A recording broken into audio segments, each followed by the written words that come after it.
everyone. I'm Melissa here, and welcome to your Melissa Moment.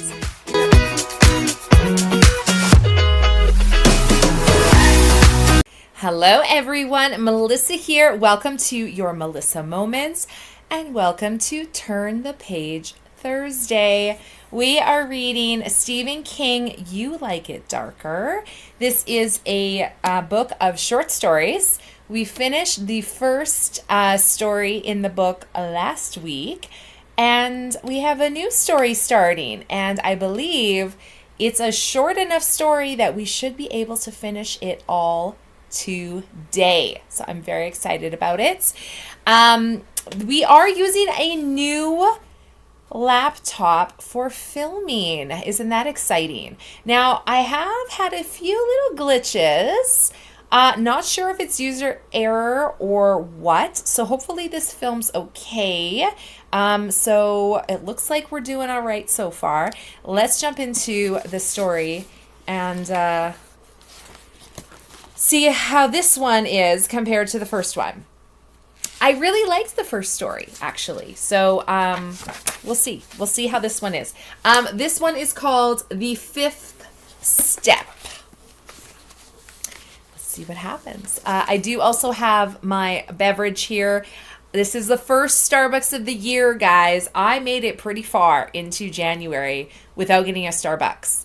But I decided today I needed one, and I got one. So I may be taking some sips of that as we read. I tend to get a dry throat when I'm reading. Also, if you're new here, and this is your first Turn the Page Thursday, you can do whatever you like. You can watch me read. You can listen to me read while you relax, or maybe you have other things to do. Treat it like a podcast, a book on tape, whatever you want to do. Put me on in the car while you're driving, whatever works for you, okay? So The Fifth Step. Also, I'm at home, obviously, so I do have laundry and stuff going, so you may hear some things, but that's okay. I live here, so it's just what it is. The Fifth Step. Harold Jameson, once chief engineer of New York City's sanitation department, enjoyed retirement. He knew from his small circle of friends that some didn't, so he considered himself lucky. He had an acre of garden in Upper Manhattan that he shared with several like-minded horticulturalists. He had discovered Netflix, and he was making inroads in the books he always meant to read. He still missed his wife, a victim of breast cancer 5 years previous, but aside from that persistent ache, his life was quite full. Before rising every morning, he reminded himself to enjoy the day. At 68, he liked to think he had a fair amount of road left, but there was no denying it had begun to narrow. The best part of those days, assuming it wasn't raining, snowing, or too cold, was the 9-block walk to Central Park after breakfast. Although he carried a cell phone and used an electronic tablet, had grown dependent on it, in fact, he still preferred the print version of the Times. In the park, he would settle on his favorite bench and spend an hour with it, reading the sections back to front, telling himself he was progressing from the sublime to the ridiculous. One morning in mid-May, the weather coolish but perfectly adequate for bench sitting and newspaper reading, he was annoyed to look up from his paper to see a middle-aged man sitting down on the other end of his bench, although there were plenty of empty ones in the vicinity. The invader of Jameson's morning space looked to be in his mid to late 40s, neither handsome nor ugly, in fact, perfectly nondescript. The same was true for his attire. New Balance walking shoes, jeans, a Yankee cap, and a Yankee hoodie with the hood tossed back. Jameson gave him an impatient side glance and prepared to move to another bench. "Don't go," the man said. "Please. I sat down here because I need a favor. It's not a big one, but I'll pay." He reached into the kangaroo pouch of the hoodie and held out a $20 bill. "I don't do favors for strange men," Jameson said, and got up. "But that's exactly the point. The two of us being strangers. Hear me out. If you say no, that's fine. But please hear me out. You could..." He cleared his throat, and Jameson realized the guy was nervous. Maybe more, maybe scared. "You could be saving my life." Jameson considered, then sat down, but as far from the other man as he could, while still keeping both butt cheeks on the bench.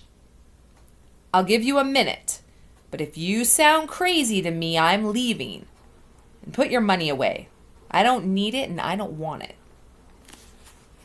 The man looked at the bill as if surprised to find it still in his hand, then put it back in the kangaroo pouch.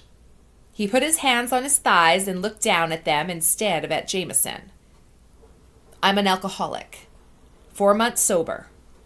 4 months and 12 days to be exact." "Congratulations," Jameson said. He guessed he meant it, but he was even more ready to get up, to leave the park if necessary. The guy seemed sane, but Jameson was old enough to know that sometimes the woo-woo didn't come out right away. "I've tried 3 times before and once got almost a year. I think this might be my last chance to grab the brass ring. I'm in AA. That's..." "I know what it is. What's your name, Mr. 4 months sober?" "You can call me Jack. That's good enough. We don't use last names in the program." Jameson knew that too. Lots of people on the Netflix shows had alcohol problems. "So what can I do for you, Jack?" "The first 3 times I tried, I didn't get a sponsor in the program. Somebody who listens to you, answers your questions, sometimes tells you what to do. But this time I did. Met a guy at the Bowery Sundown meeting and really liked the stuff he said. And you know how he carried himself. 12 years sober, feet on the ground, works in sales, like me." He had turned to look at Jameson, but now he returned his gaze to his hands. "I used to be a hell of a salesman. For 5 years, I headed the sales department of... Well, it doesn't matter, but it was a big deal. You would know the company. That was in San Diego. Now I'm down to peddling greeting cards and energy drinks to convenience stores and bodegas in the 5 boroughs. Last rung on the ladder, man." "Get to the point," Jameson said, but not harshly. He had become a little interested in spite of himself. It was not every day that a stranger sat down on your bench and started spilling his shit. Especially not in New York. "I was just going to check on the Mets. They're off to a good start." Jack rubbed a palm across his mouth. "I like this guy I met at the Sundown, so I got up my courage after a meeting and asked him to be my sponsor. In March, this was. He looked me over and said he'd take me on, but only on 2 conditions. That I do everything he said and call him if I felt like drinking. And I'll be calling you every fucking night, I said. And he said, so call me every fucking night. And if I don't answer, talk to the machine. Then he asked me if I worked the steps. Do you know what those are?" "Vaguely." I said I hadn't gotten around to them. He said that if I wanted him to be my sponsor, I'd have to start. He said the first 3 were both the hardest and the easiest. They boil down to, I can't stop on my own, but with God's help I can, so I'm going to let him help. Jameson grunted. I said I didn't believe in God. This guy, Randy's his name, said he didn't give a shit. He told me to get down on my knees every morning and ask this God I didn't believe in to help me stay sober another day. And if I didn't drink, he said for me to get down on my knees before I turned in and thank God for my sober day. Randy asked if I was willing to do that, and I said I was, because I'd lose him otherwise, you see? Sure, you were desperate. Exactly. The gift of desperation. That's what AAs call it. Randy said if I didn't do those prayers and said I was doing them, he'd know, because he spent 30 years lying his ass off about everything. So you did it, even though you don't believe in God? I did it, and it's been working. As for my belief that there's no God, the longer I stay sober, the more that wavers. If you're going to ask me to pray with you, forget it. Jack smiled down at his hands. Nope. I still feel self-conscious about the on my knees thing, even when I'm by myself. Last month, April, Randy told me to do the 4th step. That's when you make a moral inventory, supposedly searching and fearless of your character. Did you? Yes. Randy said I was supposed to put down the bad stuff, then turn the page and list the good stuff. It took me 10 minutes for the bad stuff, over an hour for the good stuff. At first I couldn't think of anything good, but finally I wrote, at least I've got a sense of humor, which I do. Once I got that, I was able to think of a few other things. When I told Randy I had trouble thinking of character strengths, he said that was normal. You drank for almost 30 years, he said. That puts a lot of scars and bruises on a man's self-image. But if you stay sober, the bruises will heal. Then he told me to burn the lists. He said it would make me feel better. Did it? Strangely enough, it did. Anyway, that brings us to this month's request from Randy. More of a demand, I'm guessing, Jameson said, smiling a little. He folded his newspaper and laid it aside. Jack also smiled. I think you're catching the sponsor-sponsee dynamic. Randy told me it was time to do my 5th step, which is admitted to God, to ourselves, and to another human being the exact nature of our wrongs, Jack said, making quote marks with his fingers. I told him, okay, I'd make a list and read it to him. God could listen in, 2 birds with 1 stone deal. I'm thinking he said no. He said no.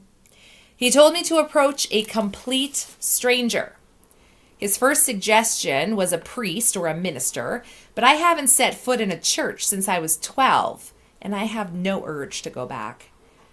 Whatever I'm coming to believe, and I don't know yet what that is, I don't need to sit in a church pew to help it along. Jameson, no churchgoer himself, nodded. Randy said just walk up to someone in Grant Park or Washington Square Park or Central Park and ask him to hear you list your wrongs. Offer a few bucks to sweeten the deal, if that's what it takes.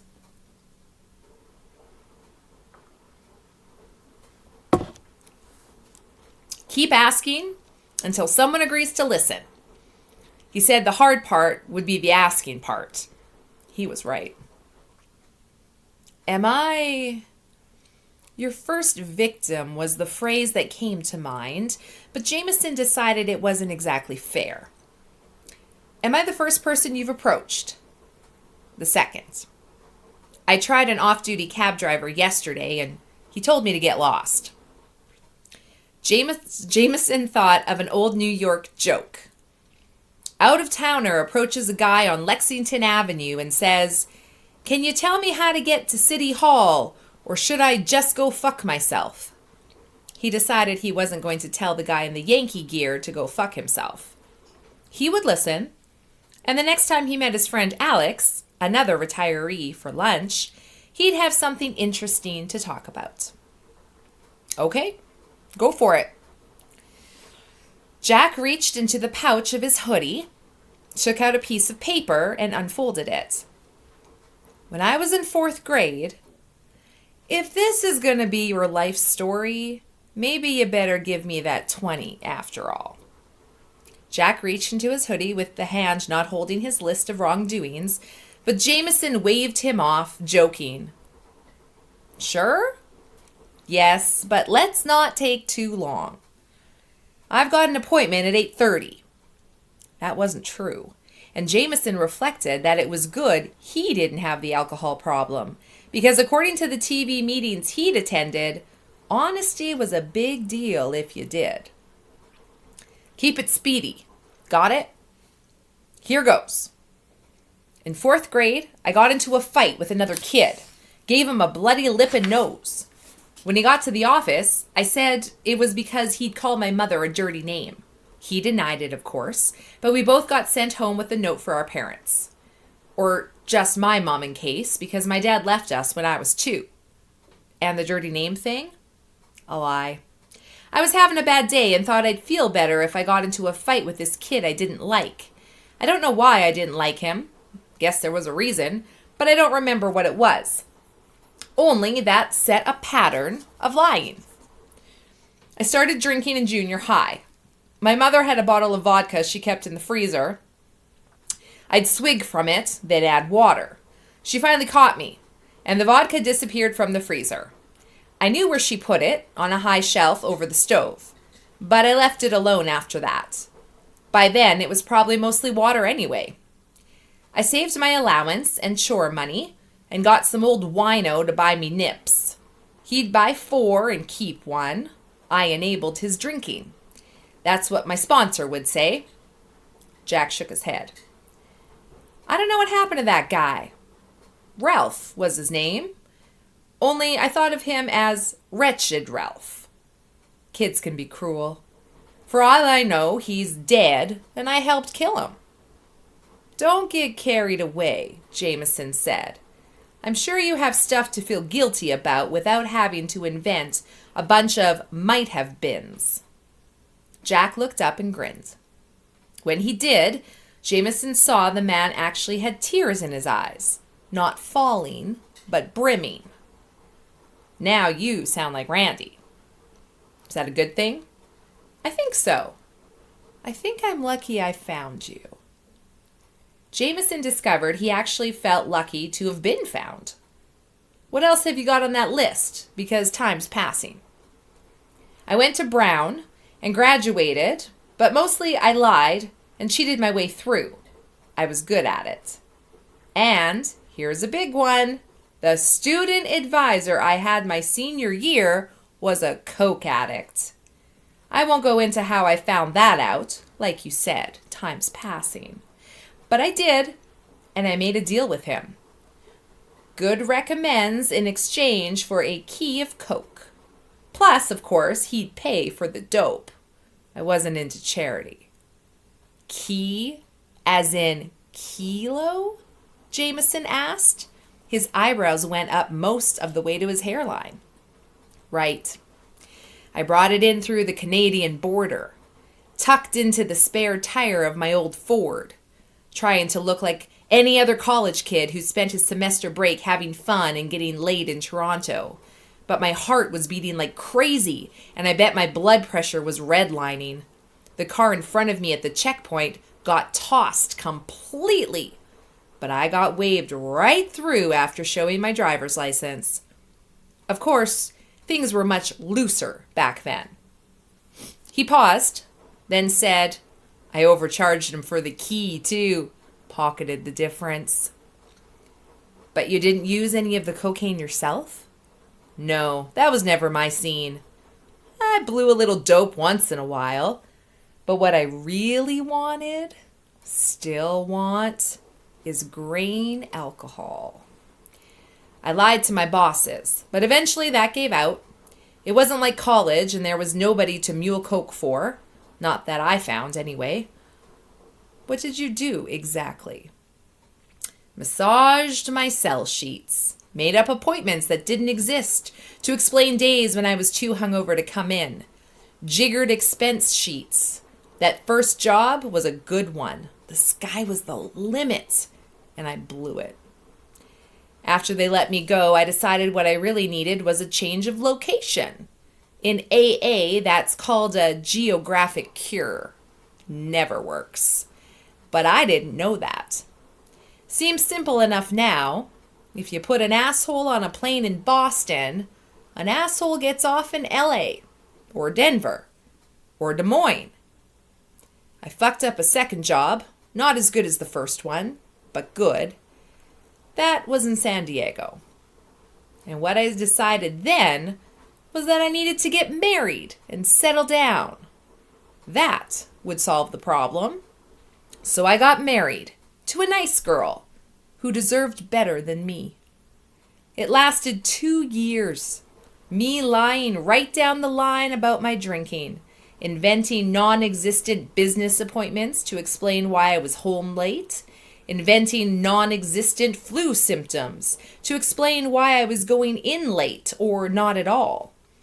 I could have bought stock in one of those breath mint companies, Altoids, Breath Savers. But was she fooled? I'm guessing not, Jameson said. Listen, are we approaching the end here? Yes, 5 more minutes. Promise. Okay. There were arguments that kept getting worse. Stuff got thrown occasionally, and not just by her. There was a night when I came home around midnight, stinking drunk, and she started in on me.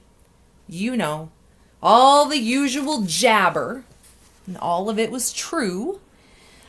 I felt like she was throwing poison darts at me and never missing.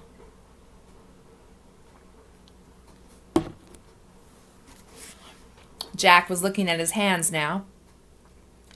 His mouth was turned down at the corners so severely that for a moment he looked to Jameson like Emmett Kelly, that famous sad-faced clown. You know what came into my mind while she was yelling at me? Glenn Ferguson, that boy I beat up in the 4th grade. How good it felt. Like squeezing the pus out of an infected boil. I thought it would be good to beat her up. And for sure, no one would send me home with a note for my mother, because my mom died the year after I graduated from Brown. Whoa, Jameson said. Feeling good about this uninvited conversation took a hike. Unease replaced it. He wasn't sure he wanted to hear what came next. I left, Jack said. But I was scared enough to know I had to do something about my drinking. That was the first time I tried AA, out there in San Diego. I was sober when I came back to New York, but that didn't last. Tried again, and that didn't last either. Neither did the third. But now I've got Randy, and this time I might make it. Partly thanks to you. He held out his hand. Well, you're welcome, Jameson said, and took it. There is one more thing, Jack said. His grip was very strong. He was looking into Jameson's eyes and smiling. I did leave. But I cut that bitch's throat before I did. I didn't stop drinking, but it made me feel better. The way beating up Glenn Ferguson made me feel better. And that wino I told you about, kicking him around made me feel better too. Don't know if I killed him, but I sure did bust him up. Jameson tried to pull back, but the grip was too strong. The other hand was once more inside the pocket of the Yankee hoodie.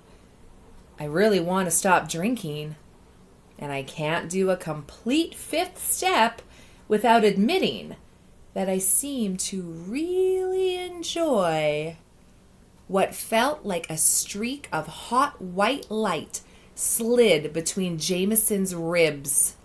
And when Jack pulled the dripping ice pick away, once more tucking it into the pocket of his hoodie, Jameson realized he couldn't breathe. Killing people. It's a character defect. I know, and probably the chief of my wrongs. He got to his feet. Thank you, sir. I don't know what your name is, but you've helped me so much.